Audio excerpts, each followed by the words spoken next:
오늘은 무거운 짐을 여호와께 맡기십시오, 이런 제목으로 하나님의 말씀을 증거하도록 하겠습니다. 한번 따라하겠습니다. 무거운 짐을 여호와께 맡기십시오.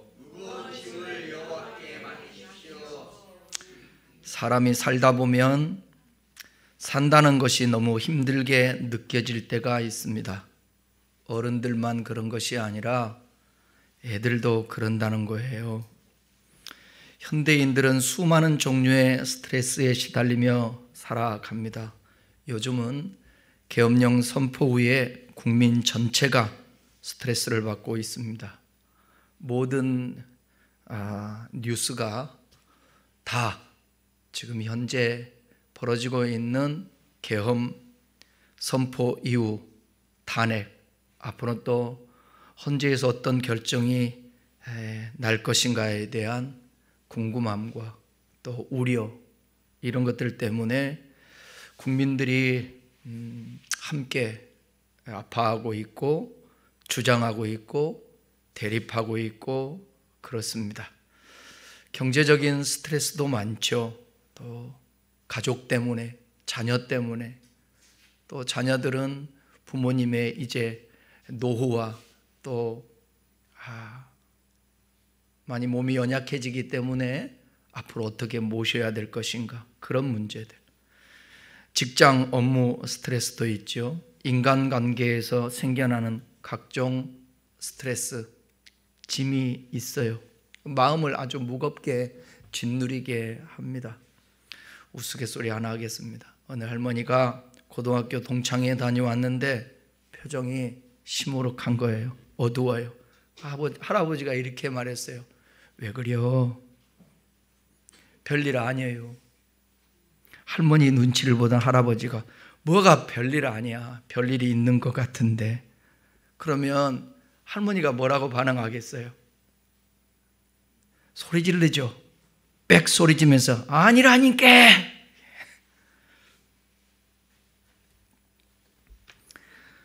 할아버지는 젊은 날에 너무나도 할머니에게 무관심하게 대한 것 같아서, 왜 동창회 갔는데 당신이 옷을 잘못 입었나? 핑크 코트 없어서 그래요? 아니면 반지가 없어서 그래요? 할머니는 한숨만 쉽니다. 할아버지가 말하죠. 그럼 뭐냐고 할머니를 다그치니까 할머니가 소리 지르면서 이렇게 말해요. 아이고, 나만 남편이 살아있잖아, 그러더라는 거예요. 요즘 남편이 오래 사는 것도 아내에게 짐이 되는 것 같아요. 본래 인간에게는 무거운 짐이 없었습니다. 인간의 무거운 짐은 첫 번째 사람인 아담이 하나님의 말씀을 어기고 하나님의 주권을 침해한 결과로 다가온 것입니다. 우리가 태어날 때는 아무것도 걸치고 오지 않기 때문에 아는 것도 없고, 그러니까 되게 가볍게 태어났는데 나이가 먹어가면서 인생의 짐이 점점 무거워져요. 5살 자녀가 뭘 한다고 여러분 벌써부터 유치원에 맞춤 교육한다고 영어 배워요. 걔가 재밌겠어요? 힘들겠어요? 기분 좋겠어요? 아무것도 아니죠. 다.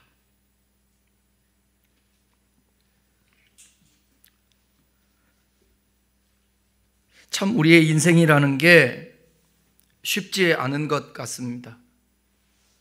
찬송가 369장을 작시한 스크라이브는 평생을 가난한 이웃을 위하여 헌신한 사람입니다. 옛날 찬송은 487장이죠. 죄짐 맡은 우리 구주라는 찬송을 쓰면서 그는 이렇게 가사를 쓰죠. 시험 걱정 모든 괴로움 없는 사람 누군가, 부질없이 낙심 말고 기도드려 아뢰세. 세상을 사는 사람 중에서 괴로움과 수고의 짐을 지지 않는 사람은 아무도 없습니다. 그렇지만 어느 누구도 자기의 짐을 스스로 또한 해결하지도 못하며 살아가기도 합니다. 심하게는 살 소망이 없어질 만큼 고민을 하면서 그 짐을 맡아줄 곳이 없을까 찾아 헤매기도 합니다. 때로 삶의 무게가 너무 무겁고 감당하기가 어려워서 생을 포기하는 그런 사람들도 있지요. 본문에서 사용된 짐 있잖아요. 여호와께 짐을 맡기라 했는데 이 짐이라는 단어는 히브리어 원어 예하브라는 단어인데 본래 의미가 뭐냐? 섭리에 의해서 주어지는 것, 그 다음에 운명, 그런 뜻을 갖고 있습니다. 그러니까 인생의 짐은 이 땅을 밟고 사는 한 운명처럼 주어지는 거라는 거예요. 이 세상의 모든 사람은 이 무거운 짐을 지고 살아갑니다. 인생을 살아가면서 내 맘대로 안 되는 것 세 가지가 있다고 그래요. 그 첫 번째가 뭐냐? 안전. 나만 조심한다고 해서 안전이 보장되지 않습니다. 나는 조심해서 운전해도 뒤에서 받으면 소용없어요. 우리나라의 교통사고의 40% 정도는 보행자 사고라는 거예요. 나는 파란불이라서 건너는데 차가 와서 받는 것입니다. 두 번째는 자식이래요. 그래서 이런 말이 있잖아요.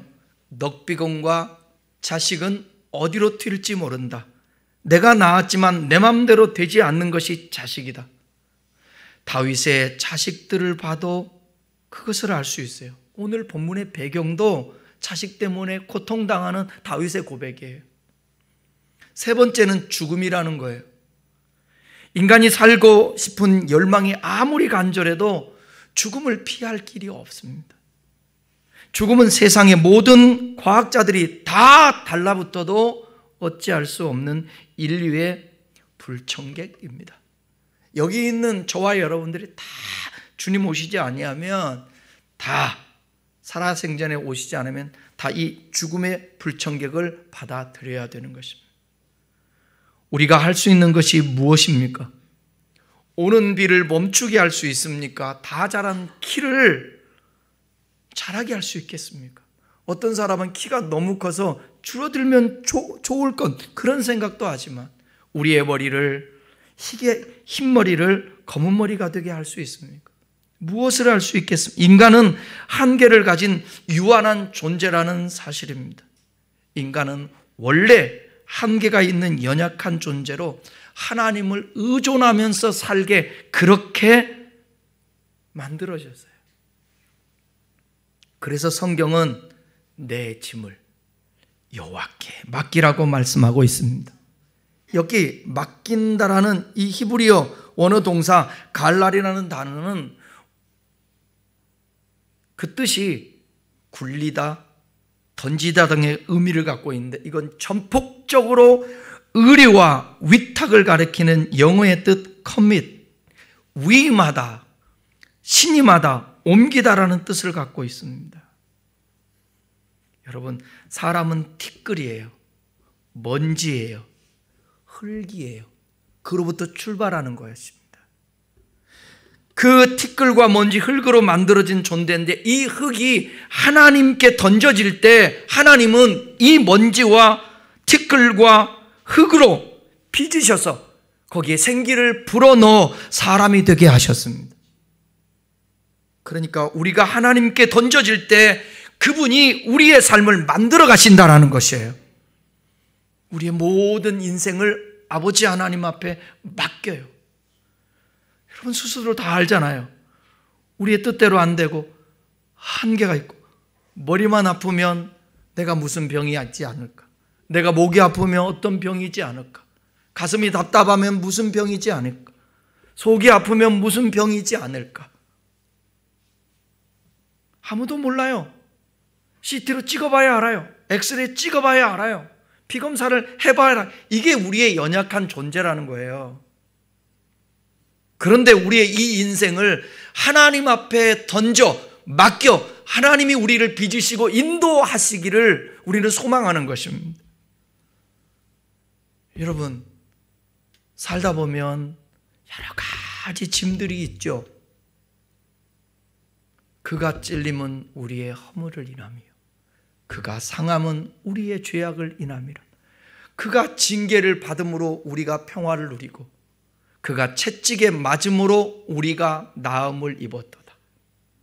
우리는 다 양 같아서 하고 싶은 대로 다 제 길로 가지만 여호와께서는 우리 무리의 죄를 위하여 예수님을 이 땅에 보내주셨어요.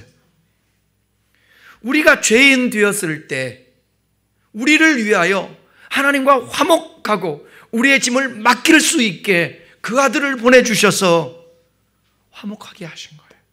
그러니까 누구든지 예수 그리스도를 내 안에 영접하고 그분을 의뢰하고 신뢰하고 전폭적으로 내 인생을 맡기고 하나님의 방식대로 살아갈 때에 하나님은 우리를 티끌 같고 먼지 같고 흙 같은 존재를 빚어가셔서 우리에게 온전한 사람으로서 하나님이 창조한 목적대로 살게 하신다, 살 수 있게 해 주신다는 것입니다. 맡김이란 어떤 의미를 갖고 있는가 한번 살펴보겠습니다. 먼저 맡김에 대한 우리의 잘못된 생각을 고칠 필요가 있습니다. 이거 잘 들어보세요. 우리가 누군가에게 일을 맡긴다라고 생각해 보십시다. 그럴 때 우리는 무엇을 기대합니까? 일이 잘 진행돼서 성과를 거둘 수 있기를 기대할 것입니다. 예, 사람과 사람 사이에서는 얼마든지 그럴 수 있습니다. 그러나 우리가 하나님께 내 인생을 맡길 때에는 이런 태도는 잘못된 것입니다.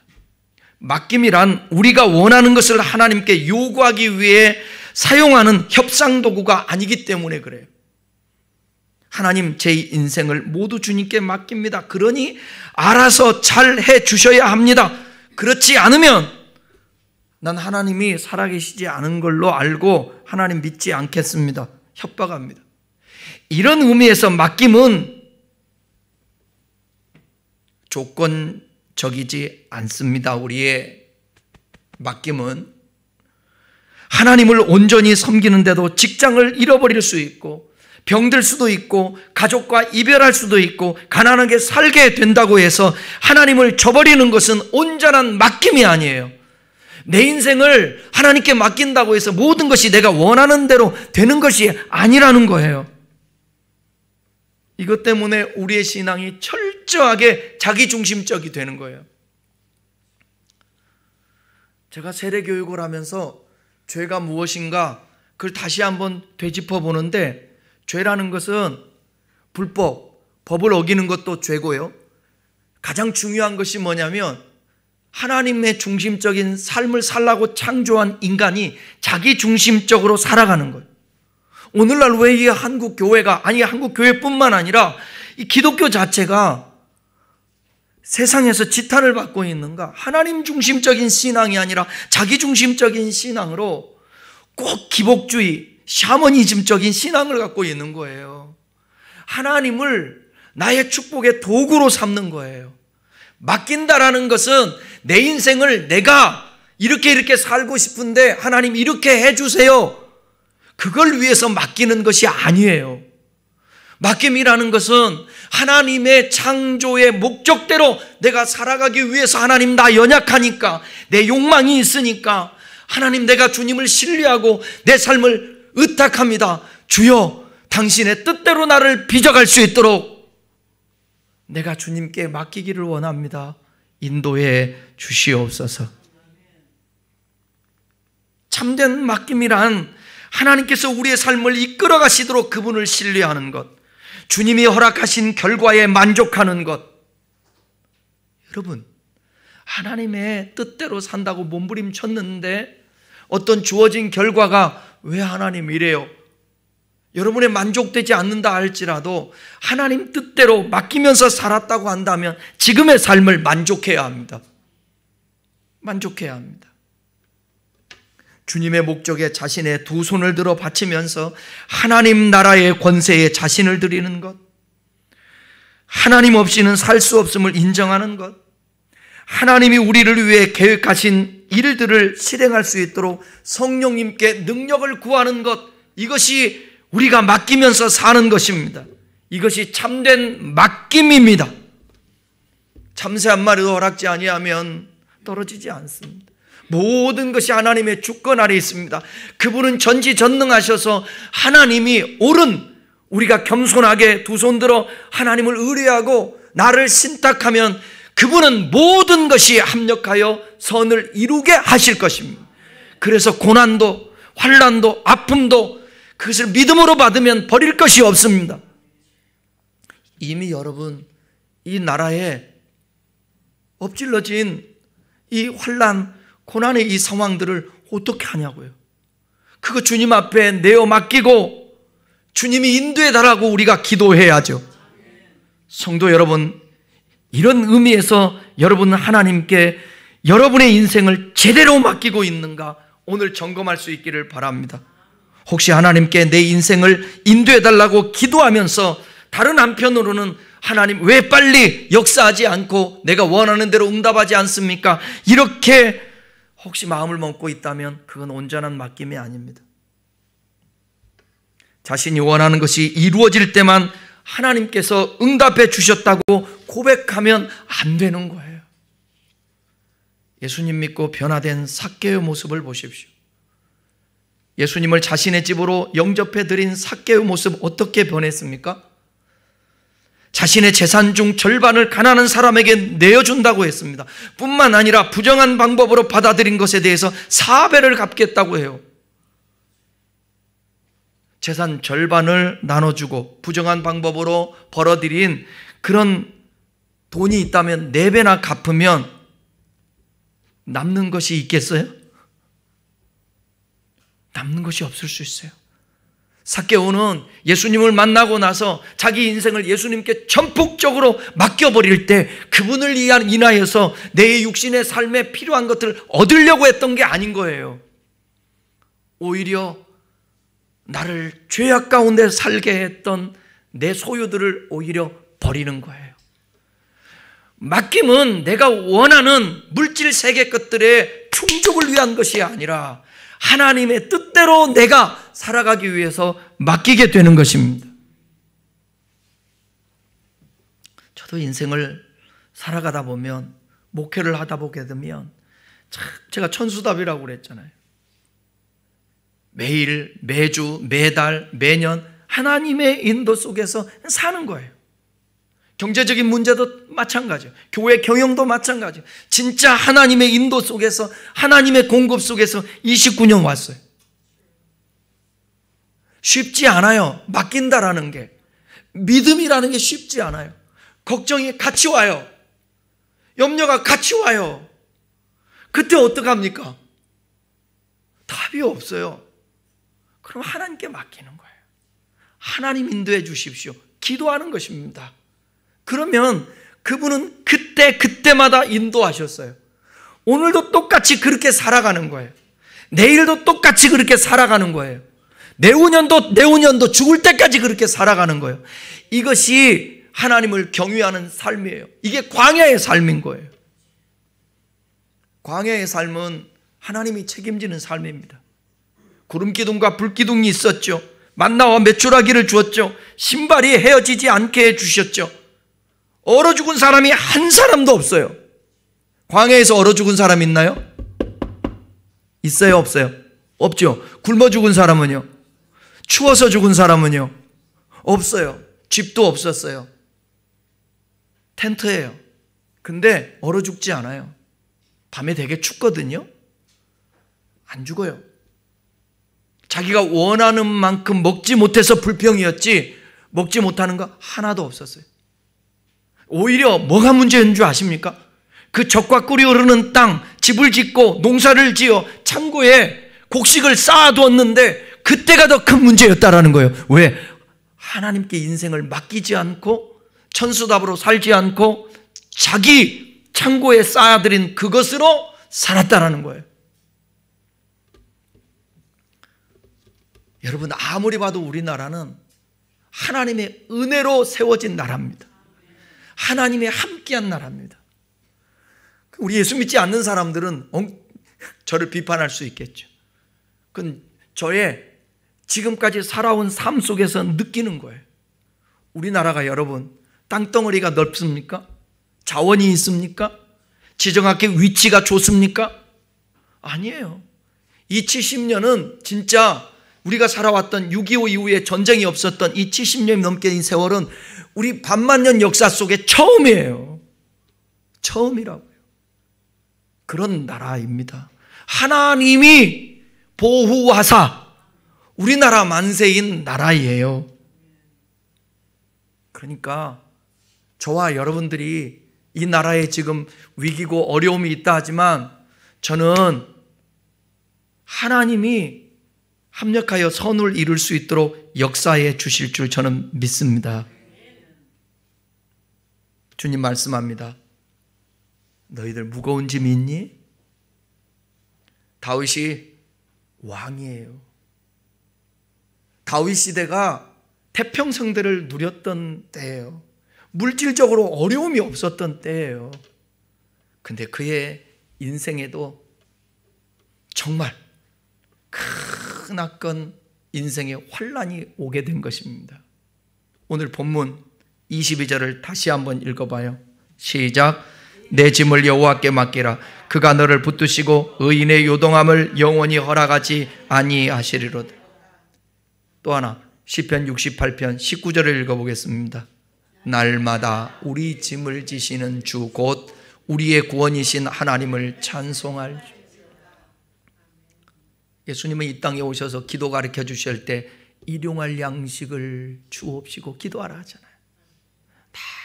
날마다 우리의 짐을 져주시는 주님, 이 주님을 신뢰해야 합니다. 신뢰해야 합니다. 주 없이 살 수 없네 내 구주여.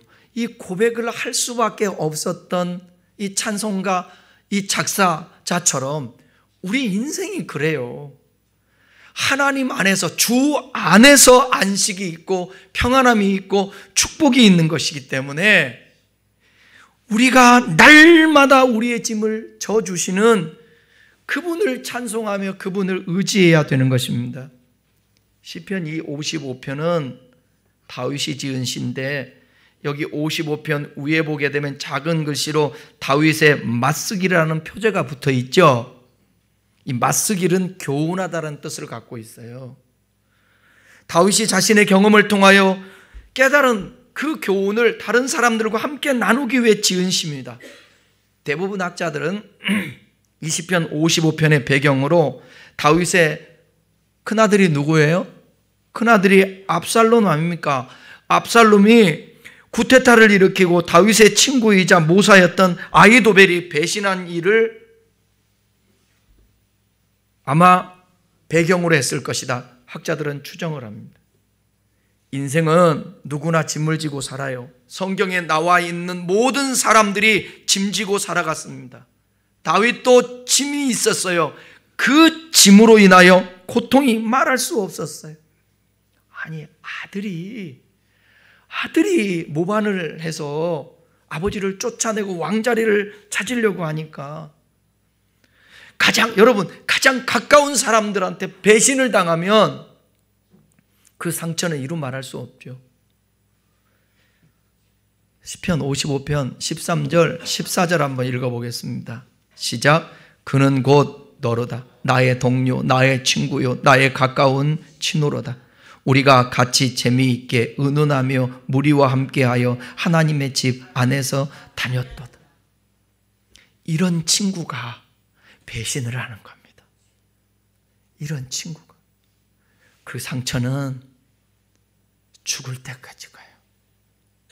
죽을 때까지. 배신이 아니래도 함께 했던 사람과 헤어지게 되고 멀리 떨어지기만 해도 늘 언제나 마음에 이 아픔들이 있는데 배신당할 때 그 상처를 어떻겠습니까? 55편 3절 4절 함께 읽겠습니다. 내 마음이 내 속에서 심히 아파하며 사망의 위험이 내게 이르렀도다. 두려움과 떨림이 내게 이르고 공포가 나를 덮었도다. 다윗의 상태예요. 또 8절 보세요. 8절. 내가 나의 피난처로 속히 가서 폭풍과 광풍을 피하리라 하였도다. 여러분, 바다에서 폭풍을 만나보세요.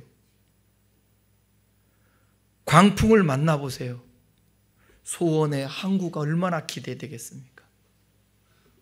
지금 시인은 그렇게 고백하고 있어요. 너무 힘들어 쉬고 싶었어요. 그래서 6절은 이렇게 6절에서는 고백해요. 6절, 나는 말하기를 만일 내게 비둘기같이 날개가 있다면 날아가서 편히 쉬리로다. 여러분, 우리 인생을 살아갈 때 누구도 예외 없이 이런 고백을 할 수밖에 없는 상황을 맞닥뜨릴 수밖에 없어요. 그게 우리의 유한한 한계란 말입니다. 이런 짐을 여호와께 맡기라고 주님은 말씀하세요. 신탁해라는 거예요. 의뢰하라는 거예요. 사랑하는 여러분, 혈육과 사람을 믿으면 결과가 좋지 않대요. 에레미야 17장에 보면. 그러나 여호와 하나님을 신탁, 의뢰하면 가무는 때에도 결실을 본대요. 가무는 때에도. 여러분, IMF 경험했잖아요. 어른들은. IMF가 얼마나 힘들었던지 여러분 아시죠? 그때 97년, 98년 제가 개척하고 2년 됐을 때 어떻게 이겨냈을까요? 하나님이 인도하셨어요. 2008년 금융위기 때 제가 말은 안 했지만 정말 힘들었어요. 교회. 근데 또 버텨와요.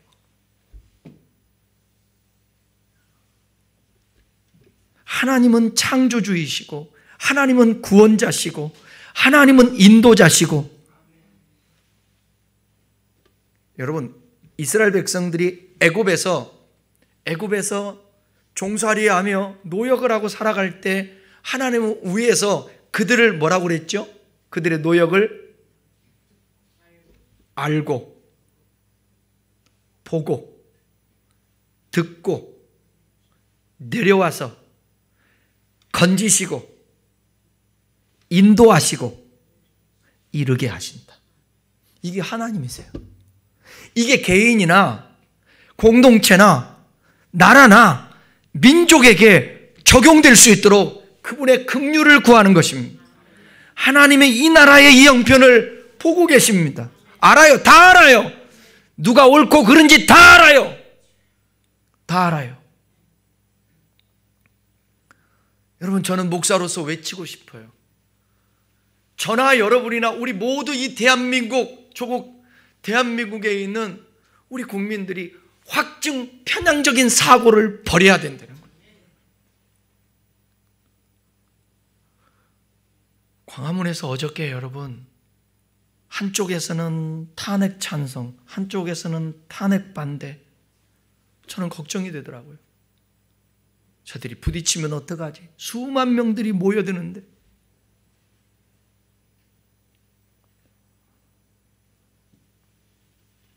여러분, 제가 우리 성도들이니까 제안을 드릴게요. 보수이신 분들은 너무 거기에 알고리즘을 타고 거기에만 심취돼서 계속 그 소리를 들으면 그게 맞는 것 같고요. 진보도 마찬가지. 계속 그것만 듣고 있으면 그것만 옳은 것 같아요. 확증 편향적이면 안 돼요. 그리고 하나, 우리나라 사람들은 저 사람이 서울대학을 나오고 저 사람이 하버드를 나오고 저 사람이 똑똑하고 저 사람이 유명하고 저 사람이 실력이 있다고, 그렇다고 해서 그분의 말이 다 옳은 게 아니에요. 우리는, 저의 고민은 그건 거예요. 목사님마다 만나면 일주일이면요 두세 팀이 항상 교회 와요. 우리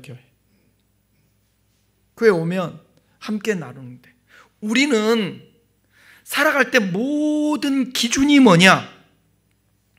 기준이 뭐예요? 말씀이에요. 여러분들이 똑똑해야 돼요. 이거 여러분들이 똑똑해야 돼요. 나라는 요즘 들어서 헌법이 뭔지, 법이 뭔지 관심을 갖잖아요. 여러분들도 듣다 보니까. 그러면 누구도 속일 수가 없어요. 여야든 보수든 진보든 법전을 들이대면 이게 답인데, 우리도 마찬가지예요. 우리 모든 창조주이신 하나님, 역사를 주관하시는 하나님이 주신 생명의 말씀, 이 말씀의 토대로 해서 모든 것을 판단해야 되는 거예요. 모든 것을.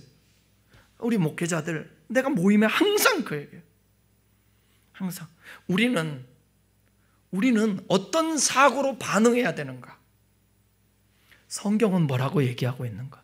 이것으로 시대를 분별하고 이것으로 교회를 반석 위에 세울 수 있도록 말씀을 선포하고 가르쳐야 될 목회자의 사명이 있는데, 성경을 제대로 이해하지 못하고 성경을 알지 못하면 확증 편향적으로도 성경을 볼 수 있다는 거예요. 여러분, 어려운 일이 있으면 있을수록, 문제가 생기면 생길수록, 여러분의 짐이 무거울수록 뭐 해야 돼요? 기도 먼저 하지 마세요. 기도 먼저 하지 마세요. 기도 먼저 하면 여러분의 생각이 들어와요. 하나님의 말씀이 아니라, 하나님의 뜻이 아니라. 그래서 성경을, 제가 기도하지 말라는 그 이유는, 먼저 하지 말라는 이유는 뭐 성경부터 무조건 필요한 그게 아니라, 거기에 몰입하지 말라는 거예요. 하나님, 저에게 하나님의 뜻을 알 수 있도록 도와주세요. 그리고 성경을 펴드는 겁니다. 성경을. 좀 아쉬워요. 그래서 제가 성경을 함께 나누고 배우고 해야 되는데 그런 시간들이 없잖아요. 근데 요즘 현재인들은 다 바쁘고 힘드니까 예배드리는 것도 그냥 빨리 그냥 드리고 가야 되니까, 그럼 어디에서 하나님의 뜻을 발견하고 알 수 있는 성경을 어떻게 배우냐고요. 제가 배경을 자꾸 얘기하는 이유들도 그거예요. 성경이 쓰여진 시대와 지금이, 여러분, 문화도 다르고요, 시간적으로도 2000년, 3000년의 텀이 있다고요. 어떻게 성경을 연구하지 않고 성경을 제대로 공부하지 않고 이걸 알 수 있냐고. 그러니까 문자적으로만 성경 보는 거예요. 창조주 그 하나님을 안다면 우리가 맡길 때에도 하나님께 온전히 맡길 수 있다는 사실입니다. 여기 본문에서 나오는 이 짐은 지금까지 다윗을 억누르며 고통 가운데 있게 하였던 대적들의 악행과 그로 인해서 그가 느꼈던 근심거리를 가리킵니다. 이 짐을 맡기라는 거예요. 자신의 짐을 여호와께 맡기라는 다윗의 이 자기 권고는 신약시대 때 예수님께서 말씀하셨죠. 마태복음 11장 28절, 수고하고 무거운 짐진 자들아 다 내게로 오라, 내가 너희를 쉬게 하리라. 거기서 말하는 본문 자체에서의 의미는, 그 무거운 짐이 뭐냐면 율법이라는 그 무거운 짐을 얘기하는 거예요. 그러나 전체적으로 우리 주님께서는 우리의 삶에 그런 짐뿐만 아니라 모든 짐도 주님께 가지고 나오라고 말씀하고 있는 거예요. 본문 보시면 짐을 맡기면 어떻게 해주신다고 말씀하고 있죠? 너를 붙드시고, 그렇게 말씀했죠. 이 붙드시고라는 이 단어는 지지하다, 영양분을 공급하다, 그런 뜻을 갖고 있습니다. 환난의 때에 여호와 하나님께서 흔들리지 않도록 붙잡아주며 쓰러지지 않도록 지지대가 되어주시고 넘어지지 않도록 힘을 공급하여 준다라는 거예요. 이럴 때 나는 아멘 하겠는데, 그렇지 않아요? 환난의 때에 여호와 하나님께서 흔들리지 않도록 붙잡아 주시고 쓰러지지 않도록 지지대가 되어주시고 넘어지지 않도록 힘을 공급하여 준다라는 거예요. 여러분, 이 나라를 붙들어 주시도록 하나님께 기도하며 맡겨야 됩니다. 요즘 경기가 너무 안 좋죠. 12월 식당은 회식도 하고 기분도 내면서 외식을 많이 하기 때문에 기대를 많이 합니다. 1년 중 이 한 달로 벌어서 여러 달을 또 살기도 하죠. 그런데 계엄령 선포 후에 10개 중 9개가 매출이 감소됐어요. 그 9개 중에서 절반가량은 또 50% 매출이 감소됐어요. 대기업들도 부서마다 회식 취소하라는 지시가 내려온대요. 중소기업중앙회 조사 결과 수출업체 10개 중 3개가 계약이 취소됐어요. 외국 바이어들이 한국이 안전하지 않다라는 이유로 들어오질 않습니다. 내수라도 살아나야 되는데 호주머니들을 닫고 있습니다. IMF도 금융위기도 이기게 하신 하나님께서 이번에도 우리 국민들이 지혜를 모으고 저력을 발휘해서 이겨내 주시는데, 이겨낼 수 있도록 하나님이 붙들어 주시기를 원하는 거예요. 주님께서 힘을 공급해 주시고 이 경제가, 이 나라가 쓰러지지 않도록 지지대가 되어 주시기를 기도해야 된다는 거예요. 우리가 주님의 은혜를 망각한 것을 회개하고 다시 하나님 감사합니다, 그 은혜를 잊었습니다, 그렇게 하나님께 회개 기도하며 붙들어 주시기를 갈망해야 합니다. 그러면 하나님은 우리에게 회복의 은혜를 주실 것입니다. 또한 생각할 것은 시인은 하나님께서 의인의 요동함을 영영히 허락지 아니하신다는 확신을 고백합니다. 여기 요동함이라는 이 단어는 모토라는 단어인데 흔들림이라는 이 뜻과 더불어 실족이라는 뜻도 갖고 있습니다. 시인은 하나님께서 이러한 흔들림이나 실족으로부터 의인을 확고히 지켜주심을 강조하고 있습니다. 여기서 말하는 의인은 누구냐? 여러분, 구약시대 때의 의인 생각하면 누구가 생각나요? 당대의 의인, 노아. 하나님의 말씀이 이해가 안 가는데 여호와를 경외하여 방주를 지어요. 100년이 넘는 시간을. 얼마나 조롱을 당했을까요? 근데 사람의 말보다, 사람의 논리보다 하나님을 경외한 겁니다. 또 의인이 또 누구 있죠?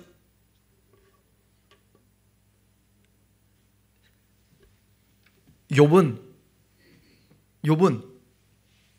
의로운 자요, 악에서 떠난 자요, 순전한 자요, 여호와를 경외하는 자요. 어떤 상황에서도 끝까지 주님을 부인하지 않고, 이 속에서 원망이 나와도 하나님 왜 그러세요? 원망하지만 주님을 떠나지 않고 붙들고 의지하고, 그게 의인이에요. 이 의인들을 하나님은 흔들리지 않게, 넘어지지 않게, 실족되지 않게 하나님이 붙들어 주실 거예요. 우리가 하나님을 전폭적으로 의지하고 신뢰하며 우리의 삶을 하나님께 위탁하십시다. 결론입니다. 어떤 짐이든 우리는 염려할 수 있습니다. 불평하고 두려워할 수도 있습니다. 도망할 수도 있고 분노할 수도 있습니다. 무엇이든 선택할 수 있습니다. 하지만 그것이 문제를 해결하지는 못한다는 것을 알아야 합니다. 종교개혁자 마틴 루터는 한 번은 너무 피곤하여 잠자리에서 이렇게 기도하였습니다. 사역이 너무 많으니까. 하나님, 세상이 하나님의 것입니까? 내 것입니까? 하나님, 교회가 하나님의 것입니까? 내 것입니까? 당신의 세상이고 당신의 교회입니다. 이제 그들을 당신께 맡기니 당신 하나님께서 돌보십시오. 저는 그만 자겠습니다. 이게 맡김입니다. 무거운 짐을 나 홀로 지고 견디다 못해 쓰러질 때 위로해 주시고 건져 주시고 도와주실 이는 여호와 하나님이십니다. 그 여러분을 짓눌리고 있는 짐 때문에 잠 못 이룰 때 이렇게 고백하십시오. 루터처럼, 하나님, 우리 가정의 주인이 하나님이라며 내 인생의 주인이 하나님이시라며. 모든 삶을 책임져 주신다며. 하나님, 나 주님 영접했는데 자녀라면서요. 주님이 알아서 하세요. 저는 잘납니다. 이렇게 하자고요. 목사님, 그렇게 해도 잠이 안 와요. 그래도 해요. 목사님, 새벽 3시까지도 잠이 안 와요. 그래도 해요. 목사님, 날밤 꼭 세웠어요. 그래도 해요. 그러면 날밤이 기도였어요. 그잖아요. 날밤이 기도지 않습니까? 네? 저도요. 잠이 오지 않으면 계속 기도해요. 기도하란가 보다. 기도해요. 그러다 보면 기도하다가 어느덧 우리 성도 여러분들도 우리 성도들을 눈을 여러분 딱 감으면 누가 어디에 앉아 있는지 다 알죠? 몰라요? 알아요? 눈 감으면 다 알아요? 자, 한번 눈 감아봐요. 한번 2초 3초 동안만. 우리 이재숙 권사님이 어디에 앉아 있는지 알겠어요? 알아요? 네. 다 알아요? 네. 됐어요. 눈 떠보세요. 그러니까 저 보세요. 중보기도가 얼마나 좋아요.